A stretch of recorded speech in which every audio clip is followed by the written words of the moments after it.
যোৰহাটত মুখ্যমন্ত্ৰীৰ নিযুত মইনা আঁচনিৰ আবেদন পত্ৰ বিতৰণ সমগ্ৰ ৰাজ্যৰ লগতে যোৰহাটতো মুখ্যমন্ত্ৰীৰ নিযুত মইনা আঁচনিৰ আবেদন পত্ৰ বিতৰণ কৰা হয়। যোৰহাট জিলাত মুঠ ৪৫২৩ গৰাকী ছাত্ৰীক আবেদন পত্ৰ বিতৰণ কৰা হয়। এই উপলক্ষে যোৰহাটৰ CKB কমাৰ্চ কলেজত অনুষ্ঠিত হোৱা এক অনুষ্ঠানত মহাবিদ্যালয়খনৰ ৩০০ গৰাকী ছাত্ৰীক আবেদন পত্ৰ বিতৰণ কৰে যোৰহাট উন্নয়ন প্ৰাধিকৰণৰ অধ্যক্ষ প্ৰশান্তজ্যোতি গোস্বামীয়ে। অনুষ্ঠানত মহাবিদ্যালয়খনৰ অধ্যক্ষ ব্ৰিজমোহন হাজৰিকাকে প্ৰমুখ কৰি অধ্যাপক অধ্যাপিকাসকল উপস্থিত থাকে। যোৰহাটত সৰ্বমুঠ আজি ৪৫২৩ গৰাকী ছাত্ৰীক প্ৰপত্ৰ বিতৰণ কৰিব।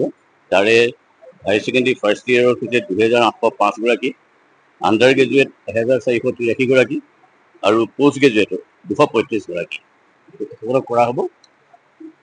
আৰু নিযুত মইনা আঁচনিটোৰ দ্বাৰা বিশেষকৈ আমাৰ সমাজত প্ৰচলিত যিটো কুসংস্কাৰ, বাল্য বিবাহ, অকাল মাতৃত্ব, এইবিলাকৰ পৰা ছাত্ৰীসকলক আচলতে সকাহ এটা দিব, ডাঙৰ এটা সকাহ হ'ব। কাৰণ যিসকল ছাত্ৰ ছাত্ৰীয়ে পইচাৰ অভাৱৰ কাৰণে তেওঁলোকে বিদ্যালয় ত্যাগ কৰে, অৱশেষত ঘৰৰ হেঁচাত তেওঁলোকে কম বয়সত বাল্য বিবাহ কৰিবলৈ বাধ্য হয়, কম বয়সত মাতৃত্বৰ বোজা বহন কৰে, সেইবিলাক হেৰি হয়।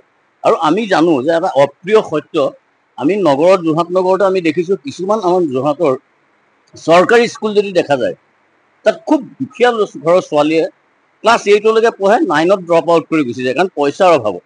এতিয়া ছোৱালীজনীয়ে যেতিয়া ১০০০ টকাকৈ মাহে বছৰটোত সৰ্বমুঠ ১০,০০০ ১২,০০০ টকা পাব, গতিকে তাই স্কুলৰ পৰা ড্ৰপ আউট কৰাৰ কথাটো নাভাবিব। সেইকাৰণে মুখ্যমন্ত্ৰীৰ যিটো নিযুত মইনাৰ আঁচনি, ১০ লাখ ছাত্ৰীক এই সকাহ দিয়াৰ যিটো আঁচনি, সঁচাকৈয়ে প্ৰশংসনীয়, আদৰণীয় আৰু মুখ্যমন্ত্ৰী ডক্টৰ হিমন্ত বিশ্ব শৰ্মাক শলাগ ল'বলগীয়া এটা কাম।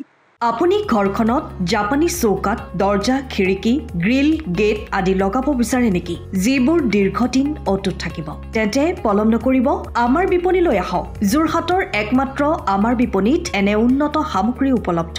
এই মেচিনটোৱে বেণ্ড কৰা হয়, দৰ্জা, চৌকাত আৰু উইণ্ডো বনোৱা হয়। বাকী আমাৰ গেনব্লাইজত হয় এইবিলাক। আমাৰ ঠিকনা শ্ৰীৰাম এলুমিনিয়াম চেণ্টাৰ, DCB তিনিআলি, তৰাজান, যোৰহাট 785006। যোগাযোগৰ নম্বৰ 8638967754 অথবা 9401552548। পাল্লা বনোৱা আছে, গেলমেনাইজৰ হয়, এইটো প্ৰেছ ষ্টীল বুলি কয়। গেলমেনাইজৰ উইণ্ডো হয়। ইয়াত ষ্টীলৰ এইবিলাক গ্ৰিল দিয়া আছে, এক্সট্ৰাকে গ্ৰিল প্ৰয়োজন নাই, গ্ৰিল চব লাগি গৈছে। আৰু এইফালে মস্কিটো নেটো দিব পাৰে, এইটো মস্কিটো নেট, এইফালে বেক চাইডে মস্কিটো নেটৰ পাল্লা আছে। পকাত নি পিনে ঘৰটো আৰম্ভ কৰোঁতে লৈ যাবলগীয়া হয়। তেতিয়া পকাত দি দিলে মানে ইয়াত ঢেলাই সোমাই যাব, মছলা সোমাই যাব, বালি মছলাটো ভৰাই দিলে মানে মজবুত হৈ যাব। ইয়াৰ সময়ৰ খবৰ সময়ত পাবলৈ ফ'ল' কৰক টাইম অফ আছাম।